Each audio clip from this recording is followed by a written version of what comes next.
Саламатсыздарбы, урматтуу телекөрүүчүлөр, сиздердин назарыңыздарда бүгүнкү маселе көрсөтүүсү. Бүгүнкү күндө коомчулукта соттордо реформа жүргүзүлүп, ачык айкындуулук болуш керек деп айтылып келет. Президентибиз баш болуп бүгүнкү күндө сот реформасын жүргүзүү, андан сырткары ачык айкындуулукту орнотуу боюнча бүгүнкү күндө дагы иш жүрүүдө. Албетте сот тутумунда дагы бүгүнкү күндө бирок жаңылануу, андан сырткары ачык айкындуулукту түзүү боюнча дагы бир топ иштер аткарылып келет. Дал ушул соттордун ишмердүүлүгү туурасында бүгүн биз кенен сөз кылмакчыбыз түз эфирде. Бүгүнкү биздин студиябыздын коногу Жалал Абад шаардык соттун төрагасы Калмамат уулу Алтынбек мырза келип отурат. Саламатсызбы, студиябызга кош келипсиз.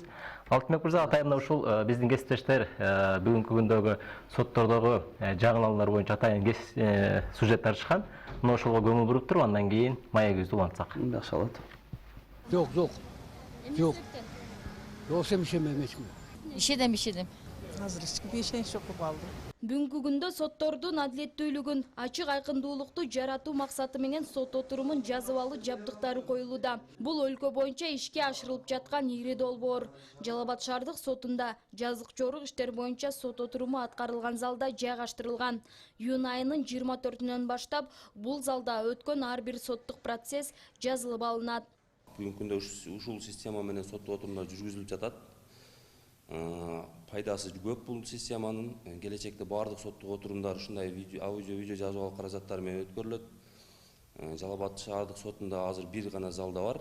Бирок буюрса ушул жылдын аягына чейин дагы башка залдарга коюлат деген пландары бар. Соттордун адилеттүү чечими бул аракеттерден гана өзгөрүп калбашын кээ бир жарандар белгилейт. Алсак, бул тармактагы адистердин алган маянасынын аздыгы сыяктуу маселелер коррупциялык көрүнүштөргө бөгөт кое албай келет. Көпчүлүк учурларда мыйзамдын негизинде чечим чыгарбай атат. Сот адилеттиги канчалык жакшы болсо, элдин жашоосуна сөз немесин тийгизмек. Себеби мыйзамсыз бир болбогон нерселер менен отуруп калып, канчалаган ата-энелерди үй бүлөнү мындай кайгыга салган учурлар көп болуп атат да. Менин оюмча соттордун адилеттүүлүгү дагы деле барып коррупция такалып атабыз да. Айлыктарын көбөйтсө, эми ошондой деген немелер бар. Айлыктарын көбөйтсө, дагы башка условияларды түзүп берсе, кыскасы коррупция менен күрөшсөк, коррупцияны жок кылсак жакшы болот деп ойлойм. Бирок бул тармактын адистери өлкөдөгү сотторго ишенимди арттырууга болгон аракет күчөй баштаганын белгилешет. Аталган системанын жардамы менен сот процесстеринин катышуучуларынын убакыттары жана каражаттары үнөмдөлүп, соттук жыйындын катышуучулары тарабынан тартип бузууларга бөгөт коюлууда. Аудио жана видео жазуулар өз кезегинде соттук иштерди кароонун оперативдүүлүгүн көбөйтүп, жарандар үчүн сот өндүрүшүнүн ыңгайлуулугу жана жеткиликтүүлүгү жогорулаганы байкалууда. Салыштырмалуу аудио видео жазуу залында иштерди караганда ушу ишке катышкан башка тараптар деле, кызыктар болуп келген тараптар деле өзүнүн соттук отурумда тартиби, өзүнүн алып баруусу, андан сырткары ошол именно ишке катышкан тараптардан эч кандай бир талашуулар, тартышуулар болбойт экен. Сот адилеттүүлүгүн ишке ашырууда ушул санариптештирүү жылына байланыштуу ушундай негизги чоң кадамдардын бири деп эсептейм. Ачыктык, айкындуулук деген принциптер бар. Ошол принциптерди ошол аудио видео жазып алуу залында өткөрүлгөн соттук отурумдар ошого далил боло алат деп эсептейм. Республика боюнча 72 жергиликтүү соттор, 159 сот жыйындар залы болсо, анын ичинен 79 сот жыйындар залында аудио жана видео жаздыруу системасы орнотулган. Жыл соңуна чейин дагы 59 сот залына атайын жабдыктар орнотуулары кабарланууда.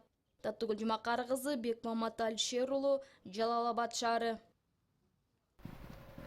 Мына жогорудагы сюжетти көрүп алдык. Мына ушул жерде атайын ушу Жалал Абад шаардык сотторунун залында атайын ушул аудио видео жазуу боюнча бир жаңылануу пайда болуп аткан да. Мына ушул бүгүнкү күндө жогоруда айткандай эле ушул бир залда болуп атат дейт. Жалпы ушу толук кандуу имаратыңызда канча зал бар, аларга качан орнотулуп бүтөт? Ушул боюнча айта кетсеңиз. Өзү негизинен Жалал Абад шаардык сотунун менен чогуу Жалал Абад областтын райондор аралык соту эпинде жетканда 2 сот бир имаратта жайгашканбыз. Биринчи кабатта Жалал Абад шаардык сотунун 6 сот отурум залы бар. 3 соттук отурум залы бул жазык жана жоруктар жөнүндөгү иштерди кароо үчүн. Ал эми 3 сот отурум залы бул жарандык иштерди кароо үчүн жайгаштырылган. Ошондой эле дагы 2 сот отурум залы жайгашкан. Ал Жалал Абад райондор аралык областынын райондор аралык сотуна тиешелүү залдар. Азыр сюжеттен көргөндөй, ошол аудио, видео жазып алуу каражаттарын колдонуу менен сот отурумдарын жүргүзүү, каттоо каражаттары ошол бир гана залга орнотулган. Ал сот отурумунун залында жазык жана жоруктар жөнүндөгү иштер 2019 жылдын 24-июндан бери ишке киргизилип, бүгүнкүгө чейин иштеп келе жатат. Эми ушул жерде баягы жаңылануу киргизилип атпайбы? Мына ушунун ошол жерде мисалы үчүн сот залдарында кандай бир өзгөчөлүктөр болушу мүмкүн? Же буга чейин баягы жабырлануучулар башкалар дагы мына ушул сот отурумунда ошол кайсыл иш боюнча эмне каралды, кандай жыйынтыктар болуп атат, ошол маалыматты өз учурунда билбечү да? Бул менен өз учурунда биле алышабы, кандай таризде сакталат, мына ушулар боюнча айта кетсеңиз. Абдан туура, маанилүү суроо болду. Мурдагы соттук отурумдарга салыштырмалуу, мурдагы соттук отурумдар кандай тартипте жүрчү? Соттук отурум протоколунда сот отурум протоколу жазуу жүзүндө сот отурум катчысы тарабынан кол жазма менен жүргүзүлүп келчү. Аудио жазып алуулар, видео жазып алуулар көбүнчөсү видео жазып алуулар ошол соттук отурумда төрагалык кылган судьянын уруксаты менен жүргүзүлчү. Ал эми аудио жазууну мисалга алсак, жактоочулар, сот отурумунун катчысы кенен колдонуп пайдаланып келинген. Бирок мындай деңгээлде аудио жазуудагы, видео жазуудагы чындыгында аябай соттордун ачык айкындуулугуна жетишине ушул эң чоң кадамдардын бири деп эсептейм да. Албетте. Эми ушул жерде кээ бирде бизде бул кайсыл гана тармактарда бир жаңылануу пайда болгон менен, бирок өз учурунда бир керектүү деңгээлде иштетпей калган учурлар дагы катталып келет да. Эми ушул сиздерде мына сот Жалал Абад шаардык сотунда ушул жаңылануу киргизилип атыптыр. Азыркы учурда бир залга иштеп атат. Эми бул канчалык деңгээлде бир иштеп кете алат? Канчалык деңгээлде ушул иш жүзүн ашырасыздар ушул? Өзүңүздөр жакшы билесиздер. Кыргыз Республикасынын президентинин 2019 жылдын 11 январдагы региондорду 2019 жылды региондорду өнүктүрүү жана санариптештирүү жылы деп жарыяланган. Ошол жарлыкты аткаруу максатында Кыргыз Республикасынын жогорку соту тарабынан бир топ алгылыктуу иштер жүргүзүлүп келатат. Бул аудио, видео жазып алуу менен каражаттарын колдонуу менен сотто отурумдарын жүргүзүү бүгүнкү күндө Жалал Абад областы боюнча бир гана ушул Жалал Абад шаардык сотунда орнотулуп иштеп келе жатат. Ошондой эле Ош областы боюнча Ош шаардык сотунда, ошондой эле Бишкек шаарларында, Чүй областында ушул каражаттар колдонулуп, сот отурумдары жүргүзүлүп келе жатат. Менин жеке пикиримче, мына келечекте бардык эле ушул соттук отурумдар аудио, видео жазуу аркылуу жүргүзүлөт деген мен ишеничтемин. Рахмат. Урматтуу телекөрүүчүлөр, биз түз эфирдебиз. Бүгүнкү биздин темабыз соттордун ишмердүүлүгү туурасында кенен сөз кылып жатабыз. Түз эфирде биздин байланыш номерлери иштеп жатат. 037 22 коду менен 502 06 номерин чалсаңыздар, биз сиздерге сурооңуздарга жооп бергенге аракет кылабыз. Эми ушул жерде биз жогоруда баягы ачык айкындуулукту отпайбызбы? Мына ушу биздин сюжетибиздин башында дагы кээ бир коомчулуктун жарандарыбыз кээ бирлер ишенебиз десе, кээ бирлер ишенбейбиз деген дагы бир өздөрүнүн ойлорун айтты да. Эми албетте баягы 5 кол тең эмес. Бүгүнкү күндө дагы соттор тарабынан дагы ачык айкындуулук болуп атат. Эми кээ бир учурларда бирок андай учурлар болбогон учурлар да катталып атат. Эми мына ушул маселени жолго салуу максатында төрага катары бүгүнкү күндө сизди мына ушул биз айтып атпайбызбы, баягы кээ бир учурларда судьялардын бир туура эмес чечими менен жапа чегип калгандар бар. Мына ушулардын алдын алуу максатында, аларды бир туура чечим чыгаруу багытында төрага каты кандай ачык айкындуулукту орнотуу максатында кандай иштерди көрүп атасыздар?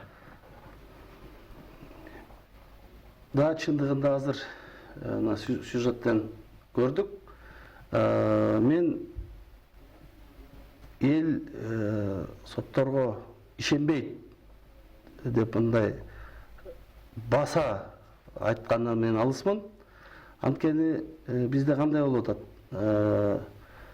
Бизде бир иш боюнча сотторго жалпыга маалым эки тарап болуп келет. Жарандык иштерди алсак, доогер, жоопкер, арыздануучу, карызкор деп кайрылышат.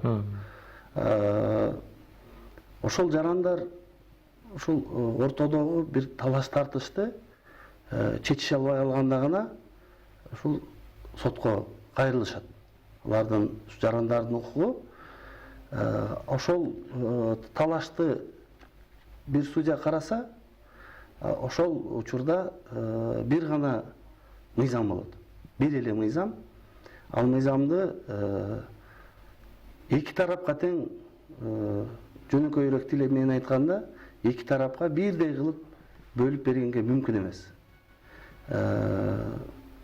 Анткени мыйзам бир тарапка гана, бир тараптын гана пайдасына кабыл алынган болушу мүмкүн.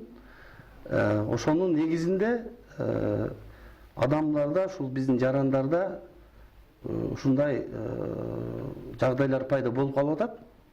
Мына мен азыр статистикага токтолсом, ушул 2019 жылдын биринчи жарым жылдыгында жалпысынан 1000 Жалал Абад шаардык сот тарабынан 1535 иш каралган. Ошол 1535 иштин жалпы даттанулганы судьялар тарабынан кабыл алынган соттук актыларга даттанулганы 9,44 гана пайызды түзөт да. Бул деген ошол 1535 иштин ичинен бул ошол соттун кабыл алган соттук актысына макул болбой, ушул экинчи инстанциядагы сотко, көзөмөл иретинде жогорку сотко даттанылган иштер. Иштер, бизде байланыш бар экен, угуп алсак. Алло, саламатсызбы? Аспабы. Саламаттык. Бүгүндө соттогу нааразычылыктар көбөйдү да. Себеби эмне деп ойлойсуздар? Коомчулуктун эмне себептен андай ой пикирлери көп жаралып атат?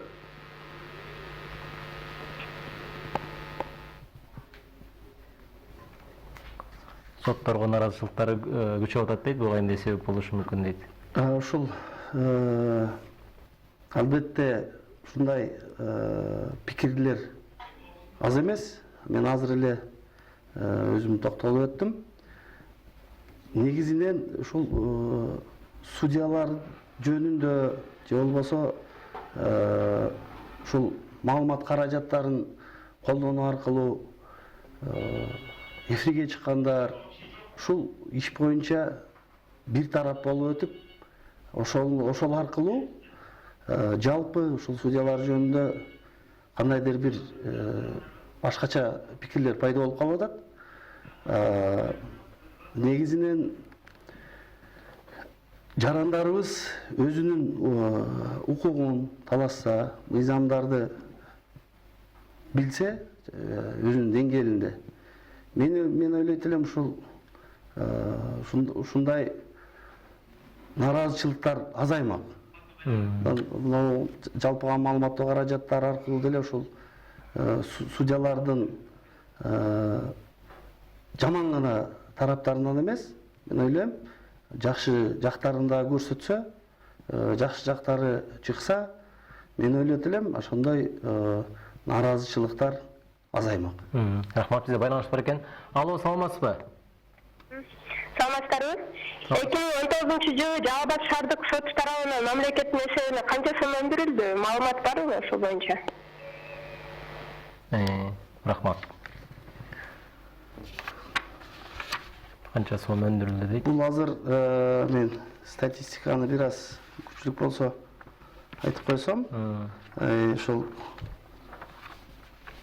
2019-жылдын 6 айлыгында жалпысынан жазгы иштер боюнча мамлекеттин пайдасына өндүрүлгөн штрафтын суммасы 2.375.500 сом. Ал эми мамлекеттин пайдасына өндүрүлгөн мамлекеттик алымдын суммасы 1.13.536 сомду түзөт.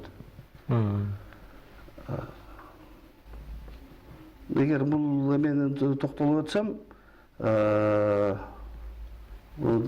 статистикалык маалыматтарга караганыбызда бул мамлекеттик алымдардын, ошондой эле соттун өкүмү менен өндүрүлгөн мамлекеттин пайдасына айыппулдар, булардын 80% өндүрүлүп мамлекеттин казынасына чегерилген. Рахмат. Эми жалпы биз баягы 6 айдын ичинде ошо 1000ден ашуун ушул иштерди карапсыздар да. Мына ушул жерде албетте баягы иштин дагы кайсыл багытында көп катталып атат, ушул маселе да каралып келет да. Аны өзүңүз билгендей эле ушу президентибиз дагы коррупция боюнча мына аеусуз күрөшүп келип атат да бүгүнкү күндө. Мына ушул коррупция багытында дагы канча иш карадыңыздар? Мына жогоруда эле атайын коррупция боюнча депозиттеги эсептер ачылган. Буга дагы мына ушул өндүрүмдөр өндүрүлүп атат да. Азыр бизде байланыш бар болсо. Алло, саламатсызбы? Алейкум. Ошол конокторуңарда сот конок болуп аткан экен, ошол сотко суроом бар эле. Угатабыз. Жаңы 1-январдан баштап жаңы мыйзамдарга кириптир. Мамлекеттик алым боюнча сотко кайрылуу укугум, ушу мамлекеттик төлөмдү төлөбөсөм, сотко кайрылуу укугум бузулбайбы? Кандай учурда мамлекеттик алымдан бошоймун? Мамлекеттик алым төлөнбөгөн сотко кайрылуу иштер барбы жокпу? Анткени мен өзүмүн энемен көрүп атам да, сотко кайрыла албай калдым. Анткени каражатым жок. Ошол суроого жооп берип койсунчу. Рахмат. Бул мамлекеттик алым маселеси боюнча 2019-жылдын 1-январынан тартып салыктык эмес кирешелер жөнүндө Кыргыз Республикасынын кодекси күчүнө кирип ишке киргизилген. Ошол салыктык эмес кирешелер жөнүндө кодекстин бөлүгүндө ушул кимдер мамлекеттик алымды төлөөдөн бошотула турган жагы көрсөтүлгөн.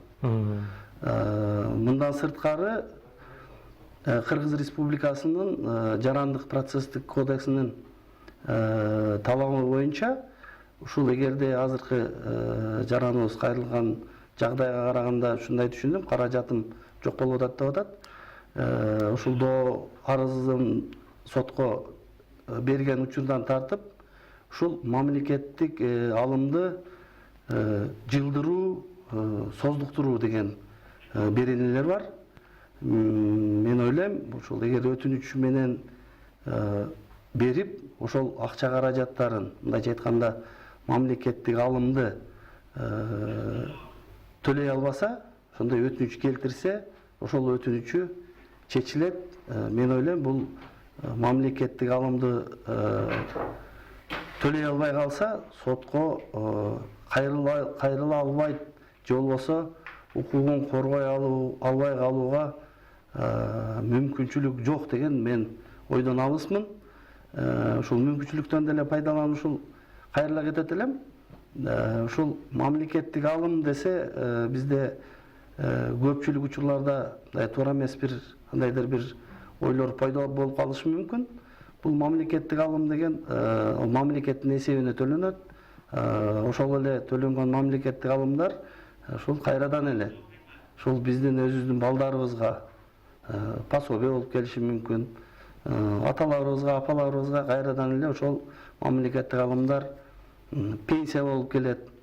Мамлекеттик кызматтарда иштеген ушул жарандарыбызга кайрадан эле ушул эмгек акы болуп кайра келет деген ойдомун. Рахмат. Баягы жогорудагы эле сурообузга кайрылсак, ушу коррупция багытында канча ишти карадыңыздар ушул боюнча? Коррупция боюнча статистикалык маалыматтар боюнча 2018 жылы, 2019 жылдарда коррупция бененеси боюнча Жалал Абад шаардык сотунда иш каралбаптыр. Ошо боюнча ошол негизинде мен кандайдыр бир маалымат айтканга андай кажети жок го дейм да. Рахмат. Эми ушул жерде баягы сотторго ишенимди арттырууду атабыз да бүгүнкү күндө. Ишенимдерди арттыруу, ачык айкындуулукту орнотуу багытындагы албетте иштерди орнотуп келишибиз керек. Мына ушул коррупция багытында эле да, мына акыркы күндөрү дагы мына ушул соттордо дагы коррупция багытында бир кылмыштар ачылып, сотторду кармоо боюнча дагы атайын сот органдарынан дагы, сот тутумдарынан дагы кармалгандар болуп атат да коррупция багытында. Эми ушу Жалал Абад шаардык соттун төрагасы катары мына ушул сиз судьяларды баягы ачык айкындуулукту орнотуу, коррупция менен күрөшүү багытында кандай иштерди көрүп атасыздар? Бул бизде ар бир квартал сайын ушул коррупция менен күрөшүү боюнча программабыз иштелип чыккан. Мына менин колумда турат, 2-квартал 2019 жылга карата. Мындан сырткары биз ушул Жалал Абад шаардык сотунда ушул коррупцияга каршы күрөшүү боюнча негизги ушул биздин ошо күрөшүү боюнча ушу коррупция менен негизги багыттарыбыздын бири ушул ар бир жарым жылдыкта биз Жалал Абад шаардык сотунун иш планын бекитебиз. Ошол иш планда ушу шаардык соттун судьялары, аппарат кызматкерлери коррупция менен күрөшүү боюнча ушул жерлерде эл менен жолугушуп, туура алдын алып, ошо түшүндүрүү иштерди, мыйзамдарды мындай жеткирүү максатында, ошондой эле мына массалык маалымат каражаттары менен иштөө, мына аксакалдар соттор менен иштөө, медиацияны өзүнүн деңгээлине алып чыгуу. Анткени ушул жумуштардын баардыгын алып барсак, ушул маалымат, мыйзам ушул биздин жарандарыбызга ошол аркылуу жеткирилсе, мен ойлойм ушул иш-чаралардын негизинде бир топ алдыга жылуу болот деген менде чоң үмүт бар. Мындайча айтканда бир эле баягы мыйзам бузганда гана же болбосо кылмыш жасаганда гана биз карабастан алдын алуу багытында дагы иштер жүрүп жатат, э? Ооба. Эми ушул жерде жогорку деңгээлде дагы судьялар кээ бир учурларда бир ишти жылдап айлап караган учурлар болуп атат депчи. Албетте ошол жерде дагы билим деңгээли, тажрыйбасы болуш керек деп эсептелет да. Мына ушул бир ишти кароодо дагы мына ушул жактары кандай болуп атат? Судьяларды тажрыйба алмашуу, окутуу деген сыяктуу. Мындан жакшы суроо болду. Биздин Кыргыз Республикасынын жогорку сотуна караштуу сот адилеттигинин жогорку мектеби иштейт. Ошол мектеп аркылуу ушул тажрыйба алмашуу боюнча бир топ чет өлкөдөгү тактап айтканда Германия мамлекети менен акыркы эле эмелерде Греция ошол өлкөлөрдүн судьялары келип ушул жогорку мектеп тарабынан уюштурулган судьялар үчүн ушул өзүнүн квалификациялык деңгээлин жогорулатуу максатында ушул тажрыйба алмашуу максатында бир нечелеген тренингдер өтүп атат.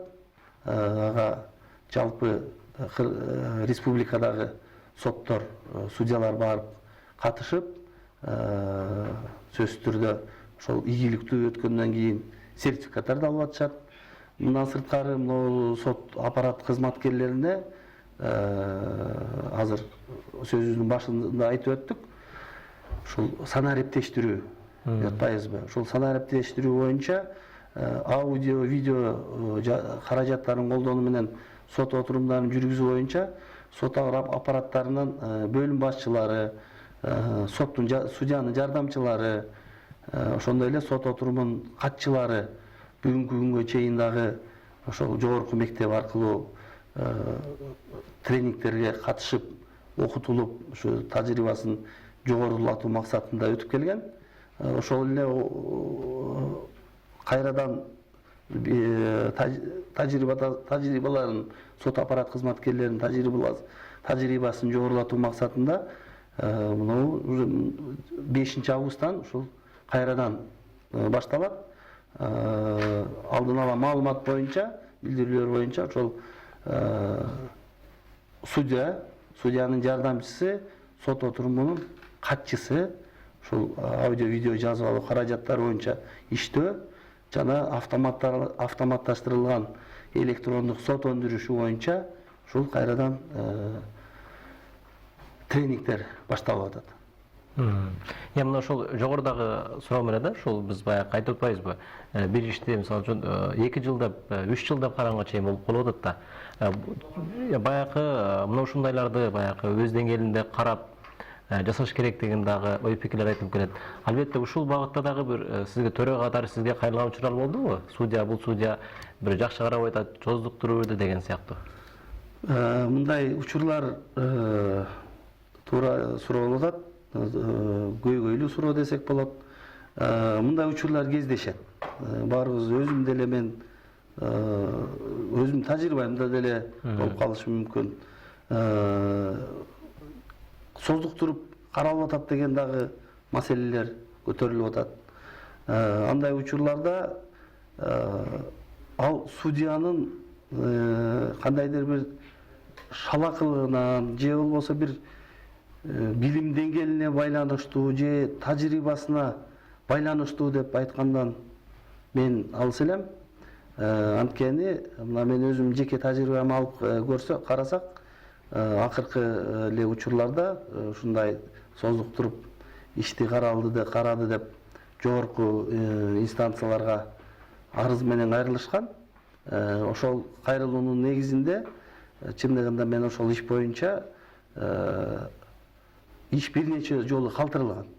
Ошол калтырылган жагдайды, учурларды эсептеп көрсөм, ошол учурда 98% ошол иш боюнча тараптардын өздөрүнүн өтүнүчтөрү, өздөрүнүн арыздары менен иш калтырылыптыр. Ошондой учурларда чындыгында ишти кароонун мөөнөттөрү создуктурулуп кетип атат. Мындан сырткары Кыргыз Республикасынын жарандык процесстик кодексинде ушул эгерде ишке катышкан тараптардын бири же болбосо күбөлөр дейбизби, ушу сотко жүйөсүз келбей койсо, ички иштер бөлүмү аркылуу ушул айдап келүү жолу менен алып келип сотко ошол далилдерди, жазуу жүзүндөгү далилдер дейбизби, ооз эки жүзүндөгү далилдерди акташ үчүн, аныкташ үчүн ошондой чаралар каралган эле. Бирок кийинки мына 2017 жылы кабыл алынган жарандык процесстик кодексинде ошол берене жок болуп калды.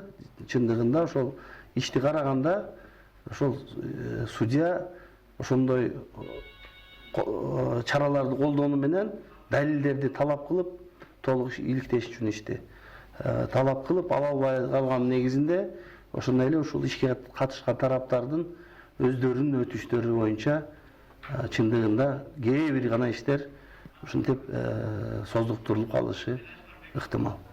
Бизде байланышып отурбу болсак. Алло, саламатсызбы? Алло, саламатсызбы? Саламатчылык. Алло. Угатабыз, урматтуу телекөрүүчү. Алло, саламатсызбы? Саламатчылык. Алло. Урматтуу телекөрүүчү, угатабыз, сурооңузду бериңиз.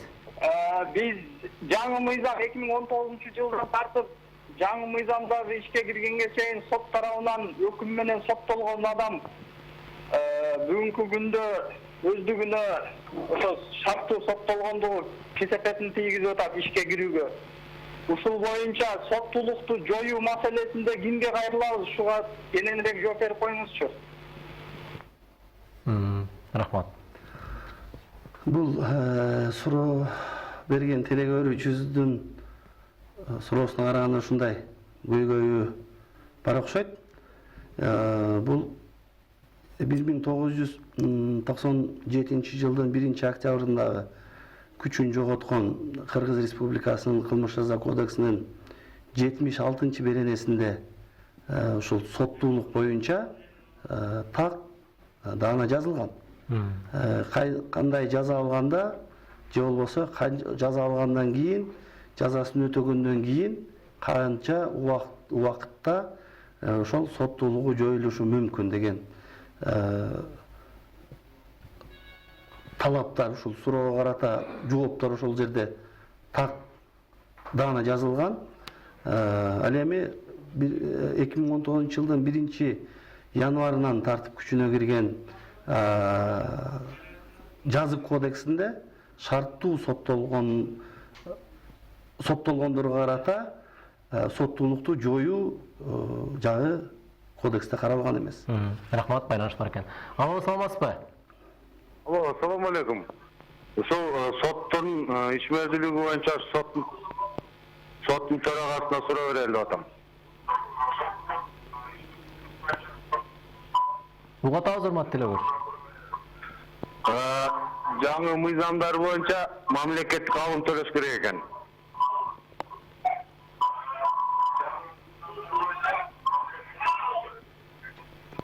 Эгерде жарандар мамлекеттик алым төлөй албай калса, конституциялык укугубуз, сотко кайрылуу укугубуз бузулбайбы? Рахмат. Башындагы суроо. Ооба, бул чейинде бул суроо айтылды эле. Кайра кайталап жооп берип кое берели. Ушул конституциялык ар бир жарандын конституциялык укугу бузулбайт, чектелбейт.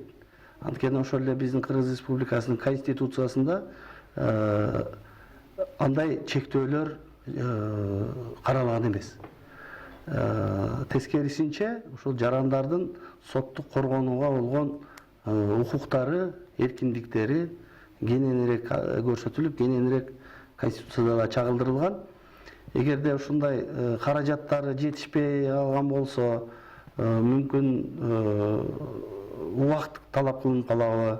Эгер андай болгон учурларда Кыргыз Республикасынын жарандык процесстик кодексинин талабына ылайык ушул мамлекеттик алымды жылдыруу же болбосо создуктуруу каралган.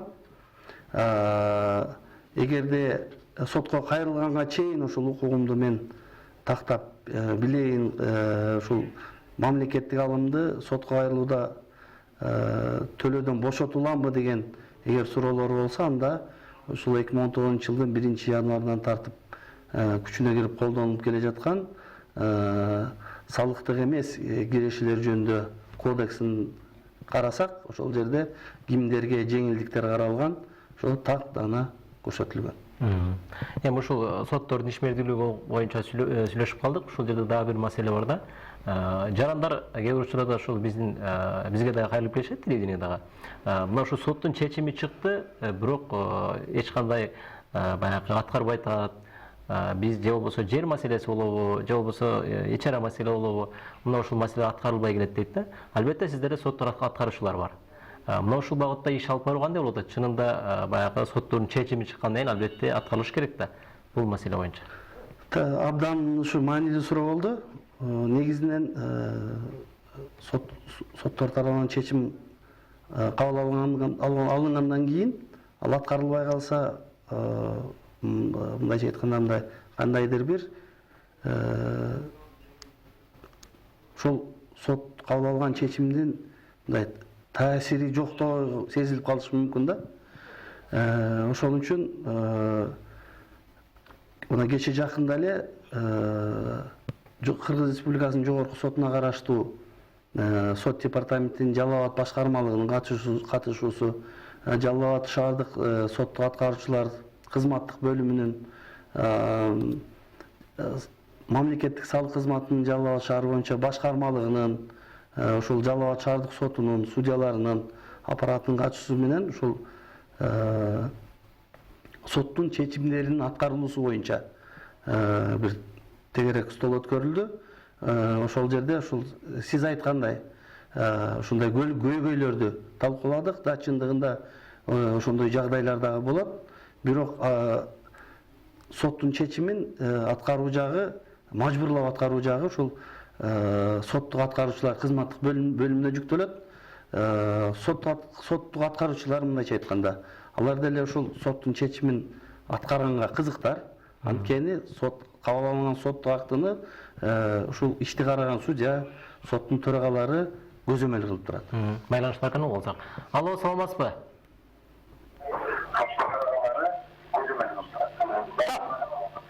Алло, саламатсыздарбы? Угатабыз. Алло. Угатабыз, урматтуу эле көрчү.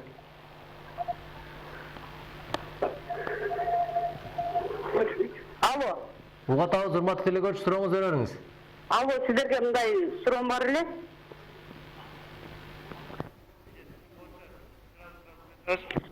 Сот өндүрүшүндө маалыматтык технологияны колдонуу эмнени алып келет? Рахмат. Ушул биз теманын башында, жолугушуунун башында айтып өткөндөй, ушул маалыматтык технологиялар эң эле ушул негизги максаты ушул соттун ачык, айкындуу болушуна өбөлгө түзүп атат. Мындан сырткары акт сот кейжи порталы ачылып, ошол жерде кабыл алынган соттук актылар жайгаштырылат. Мындан сырткары автоматташтырылган электрондук сот өндүрүшү, ошол боюнча кайсыл гана иш болбосун, ушул келип түшкөндөн эмне үчүн калтырылды, эмне үчүн тыныгуу жарыяланды, качан ушул чечим кабыл алынды, аткаруу качан берилди деген ушул баардык ушул мен айткан 3 жагдай, ушул маалыматтык технологиялардын баардыгы ушул жарандардын сот адилеттүүлүгүнө жетүүсүндө ушул ачык, айкындуулук эң негизгиси. Ушул жагдайлар аркылуу өзүнүн кызыктырган суроолору болуп калышы мүмкүн, же болбосо кандайдыр бир кызыктар жагдайлар менен ушул кандайдыр бир иштерди менен таанышкысы келиши мүмкүн. Ушулардын баардыгы ушул биздин жарандардын ушул эң негизги максаты соттун ачык, айкындуулугунда деп Бизде байланыш бар экен болсак. Алло, саламатсызбы?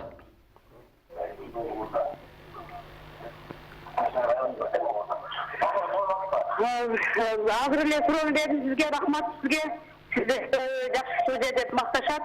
Алла ыраазы болсун, ишиңизге ийгилик. Рахмат, ийгиликтер. Рахмат. Анан ушул жерде дагы бир маселе, ушул жерде жогоруда баягы соттун чечимдерин аткаруу боюнча сүйлөшпөдүкпү?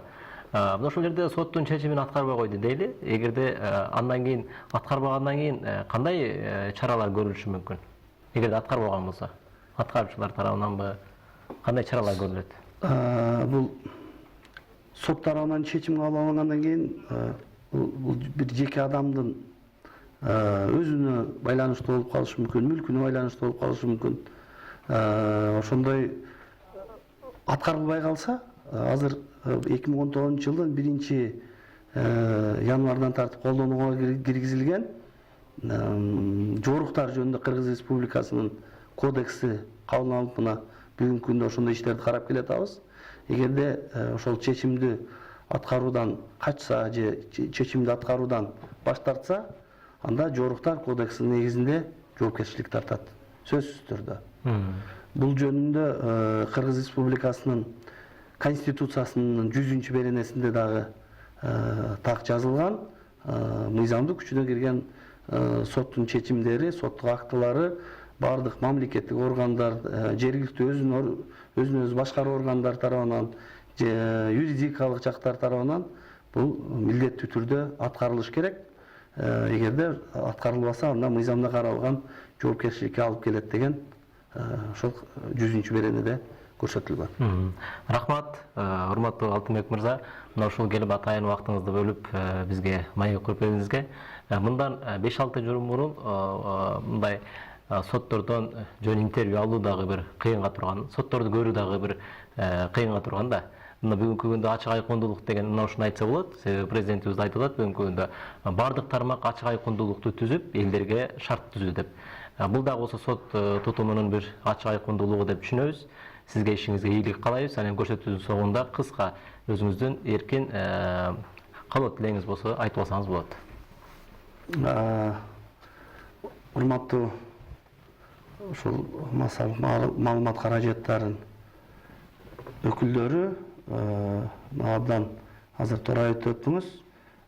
Ушундай судьялар менен ушундай жагдайлар дагы болуп келген. Мына азыр ушундай алдыга карай умтулуу, жылуу, ачык айкындуулук дегенге жетүүгө аракет кылып атабыз. Кызыктырган сурооңуздар болуп калса, шаардык соттун кеңсе бөлүмүнө кайрылсаңыздар болот. Мен ушул негизи айтып кете турган, айтайын деген каалоом, ушул элибизге тынччылык, токчулук, береке берсин.